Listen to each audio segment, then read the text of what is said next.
গত কয়েকদিন ধরে খবরের শিরোনামে আরিয়াদহ একের পর এক ঘটনা উঠে আসছে আরিয়াদহ থেকে। এবার আরিয়াদহের ঘটনায় মমতা বন্দ্যোপাধ্যায়ের নিশানায় অর্জুন সিং। সেই সময়টা অর্জুন সিং ওখানকার এমপি ছিলেন এবং যারা করেছিল তারা কিন্তু অ্যারেস্ট হয়ে এখনো জেলে আছে। আরিয়াদহে নিগ্রহে ব্যবস্থা রাজ্যের। জয়ন্ত সিং সহ 6 দুষ্কৃতীকে গ্রেফতার পুলিশের। আগেও একাধিক মামলায় গ্রেফতার জয়ন্ত বলে দাবি করা হয়েছে রাজ্যের তরফে। ঘটনাটি মার্চ 2021 সালের 3 বৎসর আগের। নিগৃহীত ব্যক্তি তিনি পুরুষ।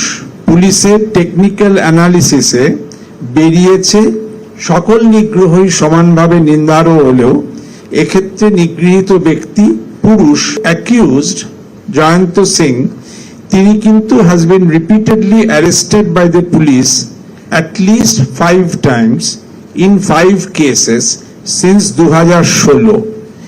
According to police, he is a known rowdy. বারংবার গ্রেফতার হয়েছেন পুনঃ বিভিন্ন কেসে।